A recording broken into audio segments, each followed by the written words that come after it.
My name is Jenn Scott, and I'm going to talk to you about the clothing of the Jacobites from 1689 to 1719 this evening. The first Jacobite rising was largely Highland in its nature, and that in itself had a few consequences.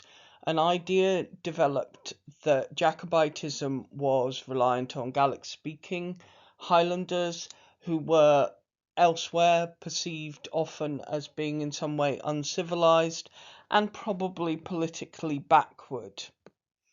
That said, the first battle of the Jacobite risings, Killiecrankie, probably was the only one at which the people taking part, who were almost all Highlanders on both sides, looked the way that I think even public perception now would expect them to look. They were mostly wearing Highland clothes, they were certainly wearing tartan, they'd be fighting with swords rather than guns, which wasn't the case for pretty much all the battles subsequently. It was an incredibly bloody battle, and they were big, hairy men with beards and moustaches, something that also wasn't the case for later battles. And it's at this time that the connection between tartan, Highland dress, and the Stuarts really starts to be formed. What they would have been wearing, you can see an image there of what a likely normal working class man might have been wearing at that point. We've got a blue bonnet, although not all of them would have been wearing hats. We've got a short coat or doublet, and a more fashionable man might have had slashing in his sleeves. There are no kilts at this point, so you can see he's got his great plaid tucked up for attacking, although there is some suggestion that some of the men might have thrown off their plaids as they took part in the Highland charge.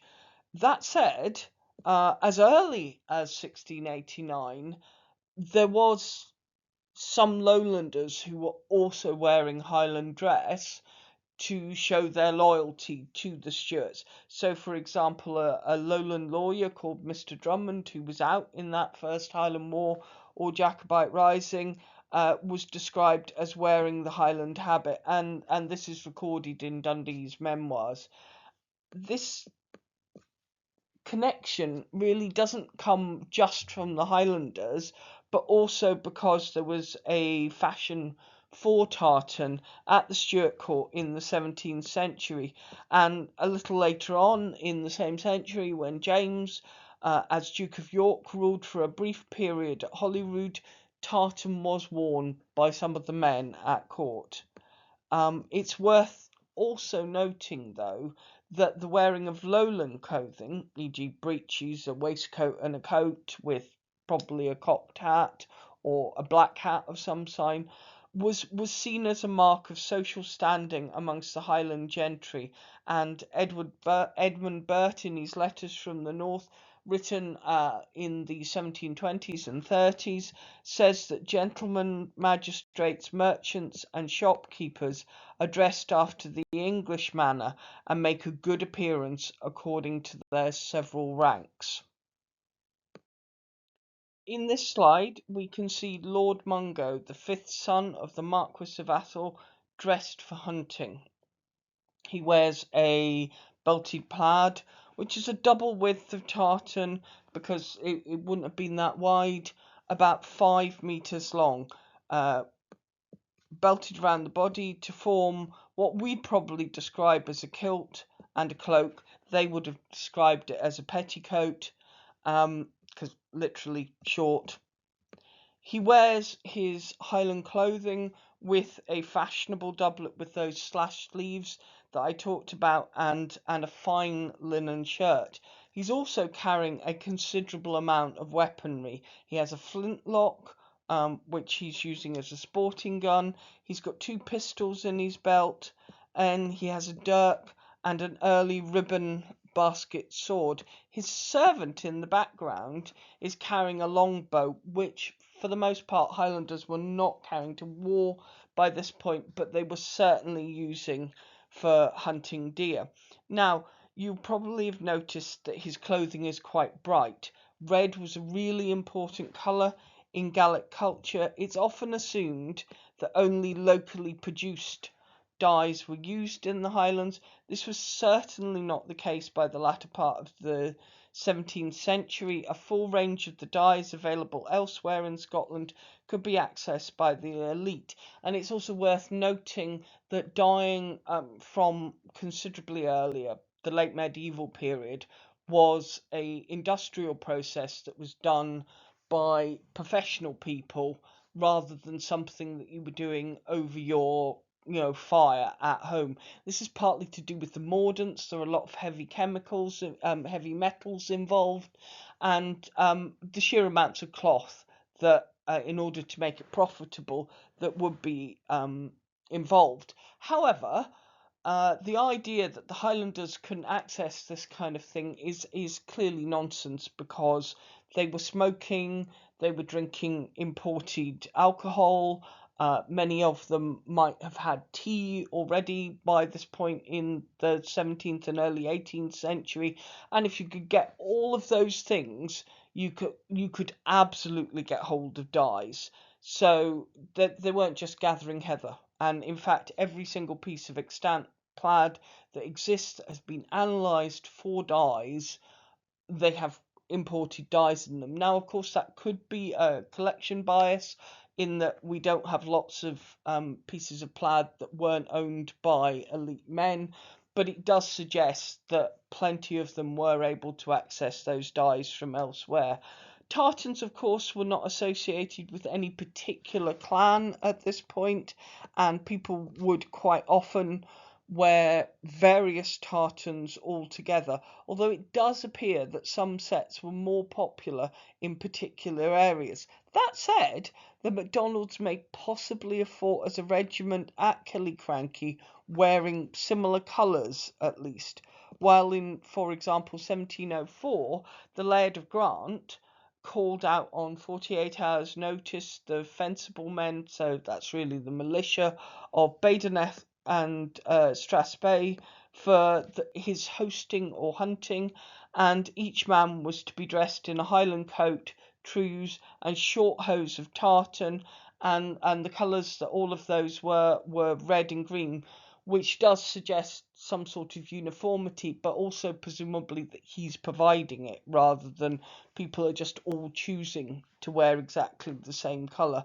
So they also had a gun, a sword, a pistol, and a dirk, very much like Mungo here in the painting.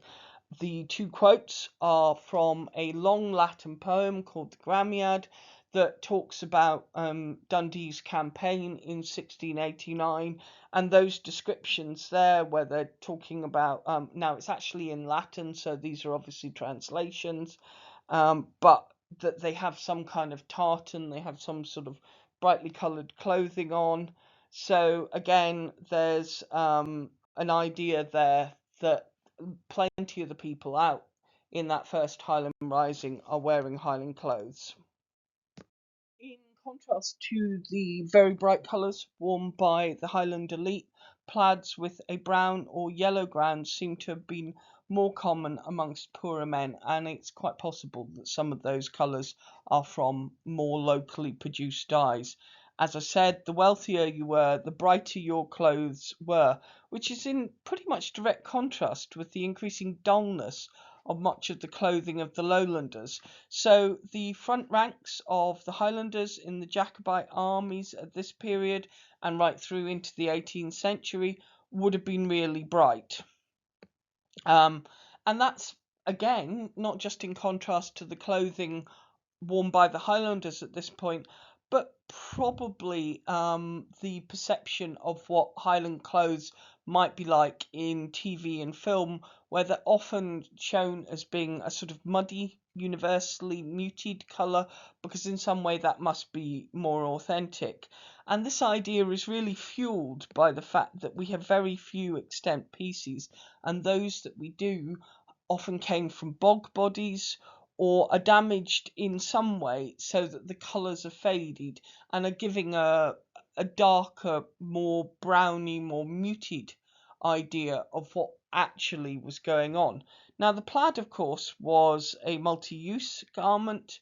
One 17th century observer says that Highlanders wrapped themselves in plaids to conceal what they had stolen. However, as well as that possibility, if they were forced to spend a night in the hills, which they would try and avoid, they might soak their plaid in a river and wrap it round themselves. Now, initially, when I read this, I thought this was probably nonsense and it was just another piece of, ha ha ha, the Highlanders are a bit stupid. But actually, when I read more into it, I discovered that contemporary fishermen were also doing the same thing, and it's supposed to have worked a little bit like a steaming kettle, so the body heat would make it warmer, although I'm still not entirely convinced. They wore their plaids really short, so that their thighs could be seen quite often. Um, they wore short hose to the knee, but that means that there's quite a lot of exposed leg, and that often gives rise to a description of the Highlanders being naked or in some way undressed, because that's obviously in complete contrast to the majority of Lowland or English dress. Now, Burt, who really disliked this, said in that the common habit of the ordinary Highlander is far from acceptable to the eye. A small part of the plaid is wrapped around the waist to make a small petticoat that reaches halfway down the thigh. And certainly after the 45, there are several poems in Gaelic complaining about the fact that the writers can essentially no longer pull because no one can see their legs anymore. So where we now wear our kilts perhaps just above the knee, they were certainly wearing them more miniskirt length than respectable knee length. The poorer men in the Highlands at this point wore their hair long and loose, and sometimes without hats. The Dundee also wore his hair long and loose, but the majority of elite men would have been wearing wigs. I mean, by the early 1690s, there were 29 wig makers in central Edinburgh alone. Sackville wrote in, who's the governor of the Isle of Man, wrote in 1688, describing the Highlanders, that their thighs were bare with brawny muscles. Nature has drawn her streaks in a masterly way. What is covered is adapted necessity, a thin brogue on the foot, a short buskin, that's his hose, of various colours on the leg, tied above the calf with a striped pair of garters. And it's quite the garters, sorry, the stockings here are woven and not knitted, although there was a large knitting industry in Scotland at this point. The Highlanders are cutting their short hose and indeed their trews on the bias out of wool rather than knitting them. They were quite often the same colours as their plaid, but again, that's not entirely consistent. Both these men are wearing blue bonnets, or at least bonnets on their heads. You'll notice that they're flat on their heads and not worn sort of commando style slanty. The bonnet seems to have come into widespread use in Scotland in the 16th century, although the bonnet makers of Dundee were a guild from the end of the 15th century. And there are certainly contemporary cartoons in the 17th century depicting Scots as being blue bonnet wearers rather than necessarily tartan wearers. So it's something that is happening throughout Scotland rather than just in the Highlands. Most of them are blue. However, sometimes they're grey or what's described as sad, which is greeny brown coloured. Sometimes they're lined. There are a few bonnets still in existence, but like I was saying about other clothing, the majority of them have come from bogs, so that the colours they are now are probably not indicative of the kind of colours that they would have been when they were actually made. In addition to the Highlanders in that first Jacobite war, there were approximately 300 Irishmen who'd been raised by Nicholas Purcell. They were described as yellow horse. It's not really clear whether that's because their officers wore yellow or for some other reason. Most of the men who might have had grey or undyed coats are basically wearing their civilian clothes, much like the Highlanders, the wool breeches, a coat, a rough linen shirt, possibly a hat, but not entirely clear.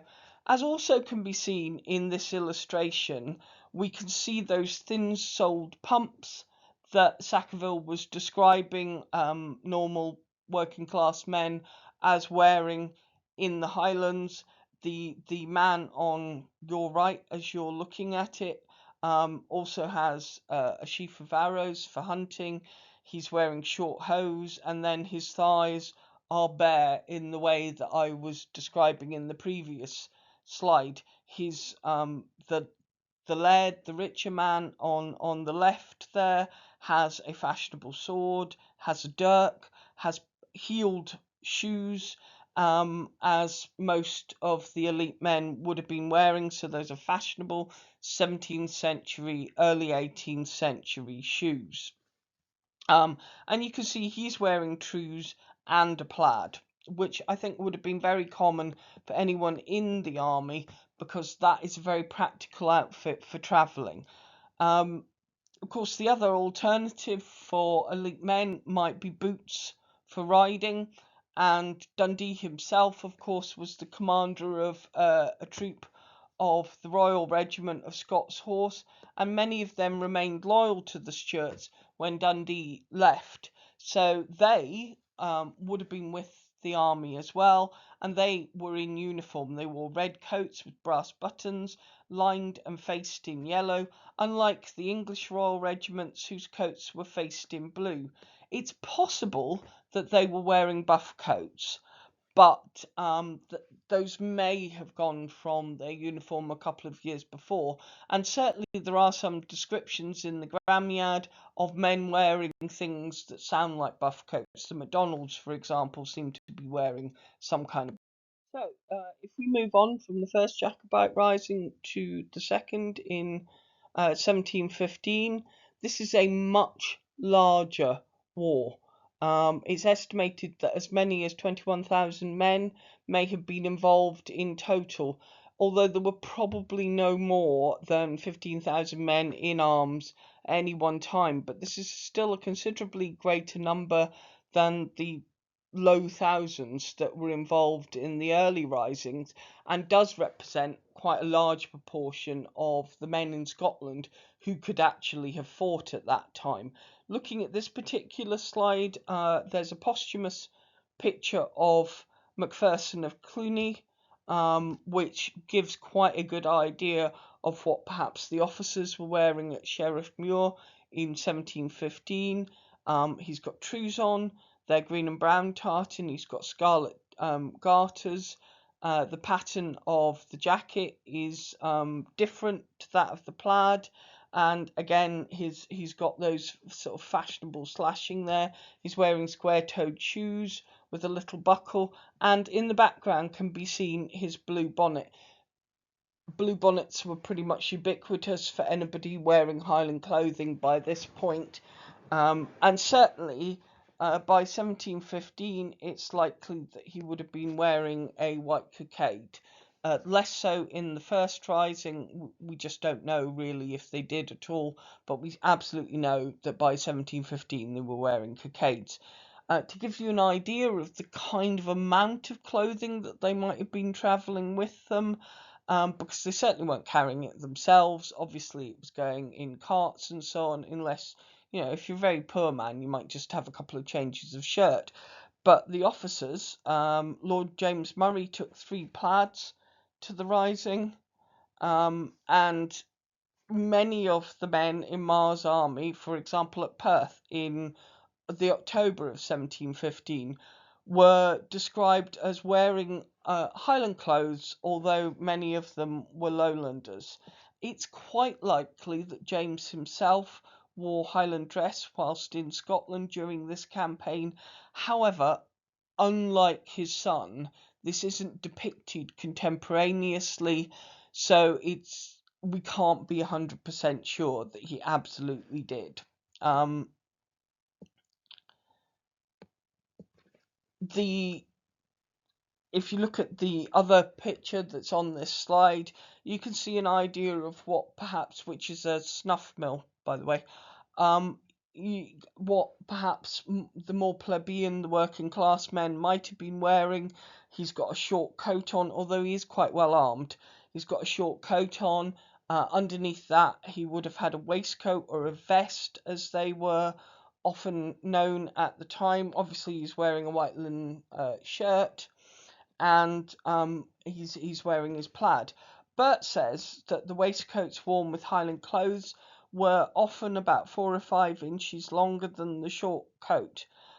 Murray, again, had a Highland coat and a vest lined with white silk, as well as one made of fustian, which he would have worn with his Lowland or English clothes. Fustian was a fabric that was popular with many working men, so it's quite likely that many in the army would have had something similar. I referred earlier to their shirts, and white clean linen was an absolute badge of honour in the 17th and 18th centuries, so that if you had any pretensions to respectability, you might have changed your shirt 2, 3, 4 times a day. And to give an example of this, Lawrence Oliphant, when he was packing for 1715, took 18 fine shirts and another 3 of coarse linen. So that's, it's similar to the kind of numbers of t-shirts that people might own now. Some men are described as wearing half shirts, which are probably ones that finished nearer the thigh than the knee. Because others are described as wearing full shirts, and those are the ones that come down to the knee. And underneath the plaid, that's exactly what they would have been wearing, with them split up to the thigh, and then, if necessary, if they were going to throw off their plaids, which kind of conjures up an image of somebody wandering around, with an armful of plaids behind them, a bit like jumpers during a football match. But anyway, they might well have tied the 2 ends of their shirt underneath them, or simply worn underwear, which was pretty common, obviously, under breeches and everything else. Now, just thinking about those bog bodies that I have referred to a couple of times already, the Arnish Moorman, who actually dates from the end of the 17th century, but again, I think we can probably push him forward a little bit into the 18th century. He is wearing a wool shirt, but what we don't know, because being in a bog destroys plant fibres, so we don't know if he might have been wearing a linen shirt of some sort underneath that wool shirt, because he's certainly very well bundled up against the cold. So that is a perfectly good possibility. Wool shirts weren't common in England at this point, partly because of legislation by Charles II, which had said that they should be part of, corpses should wear them, they should be part of a shroud, and for, I think, understandable reasons, that had put other people off wearing them. However, in the north of Scotland, when it's cold, then you'd probably be far less concerned about what English corpses were wearing. This image, which is a mixture of the kind of clothes that were certainly being worn throughout Scotland at the end of the 17th and beginning of the 18th century, it's called the Lowland Wedding, and you can see it in the National Museum of Scotland. But you can see the principal couple in the middle there, presumably the people who are getting married, are wearing Lowland clothes, although her headdress is very similar to a painting called The Hen Wife, so it's quite possible that Highland women at this period were also wearing something very similar. But of particular note are the several pairs of trews in this image, which match perfectly to the descriptions from the contemporaneous Martin when he's writing about the Western Isles. These were often worn on journeys or for riding, so certainly would have been worn by many of the officers and other men taking part in the 1715 rising, and might well have been worn by many of the lowlanders as being a slightly more familiar thing than perhaps a great plaid by itself. Martin says that many of the people wear trews. Some of them are fine woven like stockings. They're made from cloth. Some are coloured and others are striped. And I think we can see that. It's also, looking at the men, you can see that unlike my description of the men at Killiecrankie, they're pretty much all clean shaven. So, the 1719 rising, which is the last rising that I'm going to talk about, was different to some of the other ones because it had been 30 years or so since a major European power had intervened in the politics of Britain in this kind of explicit way by encouraging invasion, really. And there was a plan to have thousands of Spaniards invade. As it turned out, as obviously I'm sure you'll know, only a couple of hundred of them actually made it to Scotland, but they were still uniformed soldiers from another country. They're wearing white coats with yellow cuffs, their cocked hats are decorated with white lace, and the officers have silver lace. You can see a probable idea of what they looked like on the slide in front of you now. There is, however, a contrasting possible description of those Spaniards where George Munro of Coleraine suggests that the foreigners were wearing blue and white livery. However, he also says that there were about 800 of them, so it is pretty likely that he may have got the uniform slightly confused as well. Because that's certainly what the Regiment de Galicia were wearing. And, you know, one of them unfortunately died of sunstroke in the Highlands in June. One thing that we can absolutely say about everyone that took part, pretty much everyone that took part in 1719 and 1715, in direct contrast to the men from earlier, was that they would have been clean shaven. And actually, by this stage, unless you're part a grenadier, as that particular person is probably, because he's got a moustache, they would have been completely clean shaven. So no beards, no moustaches. And the men would have tried to keep themselves clean shaven so they wouldn't have grown beards as they went through the campaign. They would have shaved each other. So that is a really explicit difference. It's also worth thinking that the Highland clothing by 1719, just like the Highland clothing of the 17th century, doesn't exist in a bubble by itself, and the coats and vests or waistcoats are very much reflecting fashion elsewhere. It's just that they're wearing them in a slightly different way, in the same way as you could see from previous slides, the elite men's shoes and hair and so on reflected the fashions from elsewhere. These men don't exist in a timeless bubble. They are aware and want to follow fashion from elsewhere. It's just that they're interpreting it in a slightly different way. Now, this is a recorded talk, so unfortunately I can't answer your questions right now. But if you have anything that you are burning to ask me, do get in touch and I will see if I can answer your questions.